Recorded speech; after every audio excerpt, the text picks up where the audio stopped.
बिस्मिल्लाहिर्रहमानिर्रहीम। अस्सलाम वालेकुम मेरे प्यारे बहन भाइयों, उम्मीद है आप सब लोग अल्लाह के फ़ज़ल से ठीक ठाक होंगे। मैं आप सब लोगों को अपने चैनल मुस्कान डेली कुकिंग पर वेलकम करती हूँ।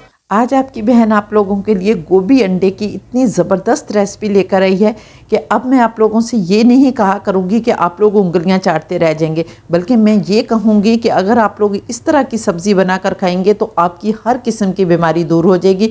और अगर आप लोग ब्लड प्रेशर, शुगर, मोटापा, फैटी लिवर से परेशान हैं और दवाइयाँ खा खा कर तंग आ गए हैं, तो अब आप लोगों को दवाइयाँ खाने की बिल्कुल भी ज़रूरत नहीं रहेगी।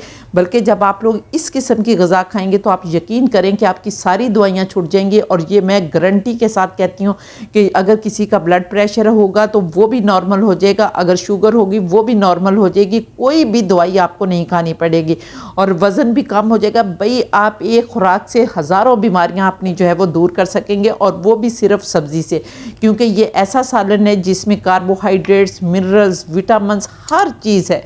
तो चलिए देख लेते हैं कि इसे कैसे बनाना है। बिस्मिल्लाहिर्रहमानिर्रहीम। तो यहाँ पर गोभी अंडे की सब्ज़ी बनाने के लिए सबसे पहले मैंने बहुत ही प्यारा सा गोभी का फूल लिया है। और मैं आप लोगों को बता दूं कि जो शुगर के मरीज़ हैं उनके लिए गोभी जो है वो किसी नेमत से कम नहीं है, क्योंकि इसका ग्लाइसेमिक जो इंडेक्स होता है वो बिल्कुल लो होता है। तो आप इस सब्ज़ी को जो है वो अपनी खुराक में चाहे कच्चा इस्तेमाल करें, चाहे सैलेड में करें, चाहे पका कर करें, जिस तरह से भी करें, ये आपके लिए बहुत फ़ायदेमंद है। तो यहाँ पर हमने इसके फूल निकाल लेने हैं और छोटे छोटे पीसीज में इनको काट लेना है। तो यहाँ पर देखें मैंने माशाल्लाह अल्हम्दुलिल्लाह सारे पीसीज जो हैं वो काट लिए हैं। अब आपने एक बर्तन लेना है और उसके अंदर काफ़ी सारा पानी डालना है, और पानी डालने के बाद अब आपने ये गोभी उसके अंदर डाल लेनी है। चाहे आप कढ़ाई ले लें, जो भी बर्तन आप लेना चाहते हैं ले लें, क्योंकि अब हमने इसको बॉईल करना है। तो चलिए अब चूल्हे पर चलते हैं। बिस्मिल्लाहिर्रहमानिर्रहीम। तो यहाँ पर अब हम इसे चूल्हे पर रखेंगे और मीडियम आंच जो है वो ऑन कर देंगे, और इसके अंदर हमने हाफ़ टी स्पून नमक डालना है, या फिर आप लोग अपने जायके के मुताबिक नमक डाल सकते हैं, और अगर आप लोग चाहें तो इसमें हल्दी भी डाल सकते हैं। तो यहाँ पर अब हम इसको उस वक्त तक पकाएंगे जब तक ये गल जाए। तो इस दौरान अब हम दूसरा काम कर लेते हैं। बिस्मिल्लाहिर्रहमानिर्रहीम। तो अब हम इसके लिए एक प्याज जो है वो काटेंगे। तो यहाँ पर प्याज जो है ये भी शुगर के मरीज़ों के लिए, ब्लड प्रेशर के मरीज़ों के लिए बहुत ही कारआमद चीज़ है। अब पहले लोगों को अवेयरनेस नहीं होती थी, लेकिन अब इतनी अवेयरनेस हो गई है कि आप जब इन सब्जियों को इस्तेमाल करेंगे तो आपकी हर बीमारी दूर हो जाएगी। इसलिए प्याज को तो बहुत ज़्यादा अपनी ज़िंदगी में शामिल कर लें। तो यहाँ पर मैंने प्याज काट लिया है। अब हम एक फ्राई पैन चूल्हे पर रखेंगे और इसके अंदर 2 खाने के चम्मच ऑयल डालेंगे। अगर आप लोगों के पास देसी घी या मक्खन है तो आप वो डालें, क्योंकि देसी घी और मक्खन जो है वो हमारी सेहत के लिए बहुत फ़ायदेमंद है। और जब हमारा ऑयल गर्म हो जाएगा तो हमने इसके अंदर 1 टीस्पून साबुत सफ़ेद ज़ीरा डालना है, और 1/4 टीस्पून हमने अजवाइन और कलौंजी जिसमें मिक्स है वो डालनी है। और हल्का सा क्रैकल होगा तो हमने एक मीडियम साइज़ का प्याज जो है वो हमने चॉप किया हुआ है वो डालेंगे।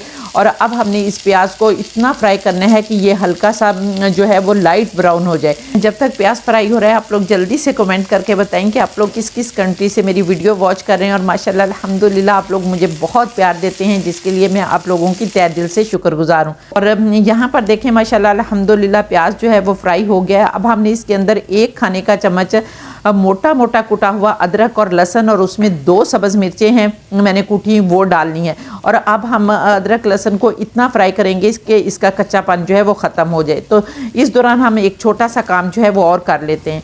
अब आपने एक प्याला लेना है और इसके अंदर आपने 3 अंडे जो हैं वो ब्रेक कर लेने हैं। और यहाँ पर मैंने देसी अंडे लिए हैं। अगर आप लोगों के पास देसी अंडे हैं तो ज़रूर देसी अंडों का इस्तेमाल करें, क्योंकि ये फुल प्रोटीन है। तो आप देखें, उधर से सब्जियों से प्रोटीन लेंगे, इधर से अंडों से प्रोटीन लेंगे, तो आप यकीन करेंगे बस अब आपकी ना शुगर रहेगी और ना ही ब्लड प्रेशर और ना ही मोटापा रहेगा।